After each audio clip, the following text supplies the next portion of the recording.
Ahojte kaprári, v tomto videu vám bližšie predstavím parametre a funkcie lodiek Warrior Boat Ghost a Ghost X.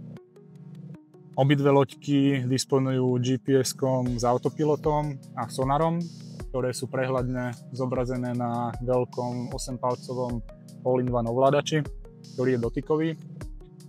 Už na prvý pohľad sú to lodičky robustné, vážia 9,3 kg a majú dĺžku 65 cm.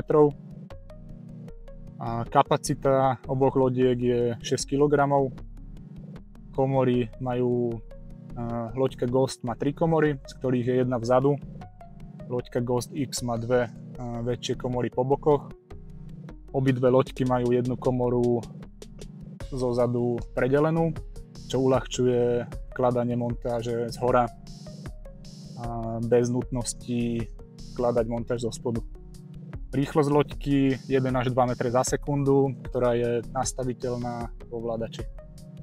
Čo sa batérií týka, loďka Ghost má dve 20 Ah batérie a Ghost X dve 18 Ah, ktoré sú uložené v strede loďky. Teraz sa presunieme na vodu, kde vám ukážem funkcie lodiek priamo v praxi. Dobre, loďku máme na vode. Začíname tým, že si uložíme štartovací bod, kde sa nám bude stále vracať. Ukladáme ho týmto tlačidlom.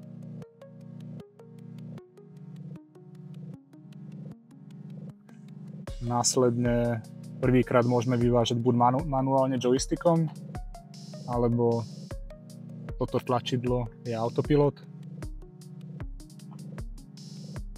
ktorý, keď spustíme, loďka nám drží smer a rýchlosť a smer si vieme ešte korigovať ľavým joystickom. Tu nám ukazuje vzdialenosť od štartovacieho bodu, nad ním bude vzdialenosť od bodu, kam pôjdeme.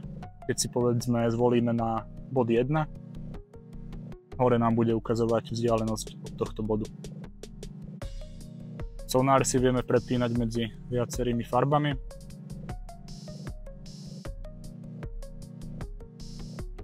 Zastavíme autopilota tlačidlom F3. Vyklopíme komory ľavým joystickom. Ľavá sa nám vyklopí a pravá. Tam si môžeme uložiť bod, kde chceme následne vyvážať. Môže to byť bod číslo 5 a uložiť. Následne ku každému bodu si vieme potom pridať poznámku, aby sme si to ľahšie zapamätali, o ktorý bod ide. Bodov dokopy si vieme uložiť 2200. Návrat na domovskú obrazovku. Keď sa chceme vrátiť na štartovací bod, hoci kde sme na vode, na to slúži toto tlačidlo. Už nám ukazuje vzdialenosť 60 metrov od štartovacieho bodu. F1 slúži na zapínanie svetiel. Všetky tieto skratky si vieme v nastaveniach navoliť na ľubovoľnú funkciu.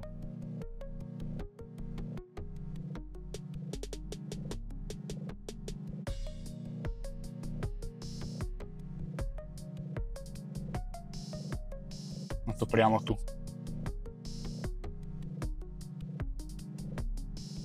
Body, ktoré už máme uložené, si otvoríme týmto tlačidlom.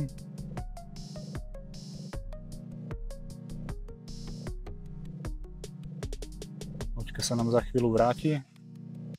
Teraz, keď chceme vyvážať na už uložený bod, otvoríme body. Dáme bod číslo 5. Tlačidlo ísť. Vypnúť GPS režim si vieme F3. Pri tej 5 si ešte vieme navoliť funkcie, ktoré má loďka spraviť po príchode. Keď si zvolíme auto, loďka sa nám sama aj vráti na štartovací bod. Pri označení komor otvorí aj komory.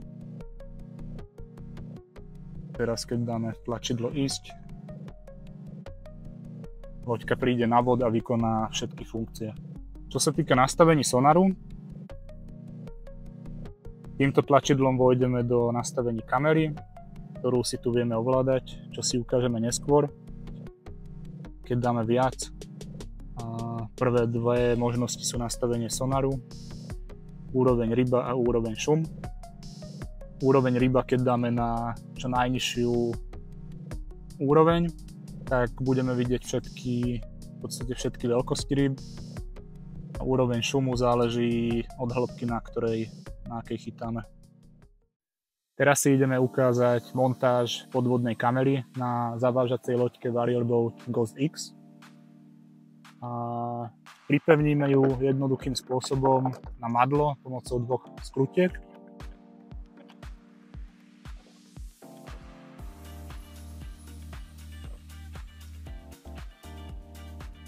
Následne pripojíme kameru do zdroja.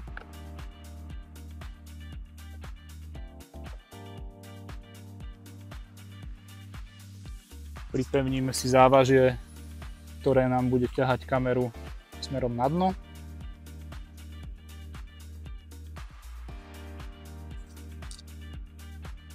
A našrobujeme anténu.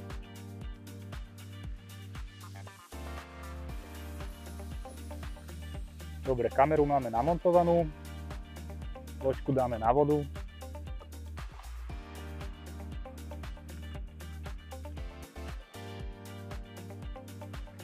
Nájdeme si nejaké miesto. Vidíme, že tu máme hĺbku zhruba 3 metra. Najprv otvoríme ešte pravú komoru, v ktorej je kamera. Otvoríme načítanie kamery. Zapneme.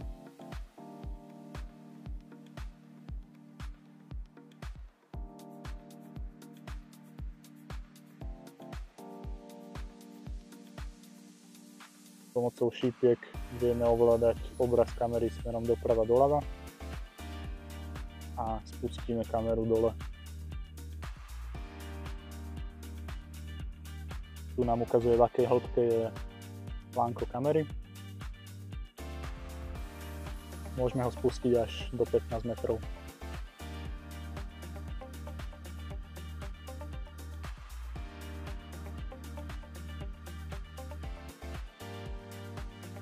Už sme skoro pri dne.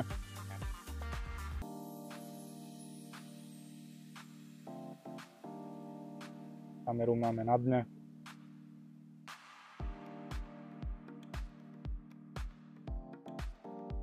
Týmto spôsobom si vieme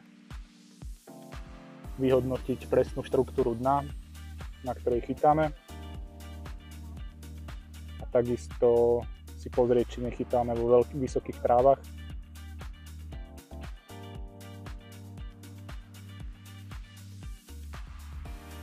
Pri zapnutí 360 sa nám kamera natáča smerom do kruhu.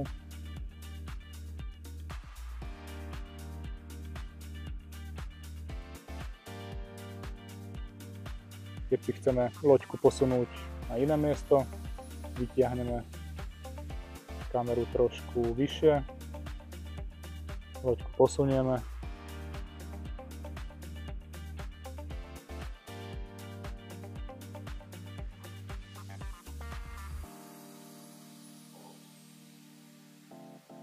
Môžeme ju spustiť tu.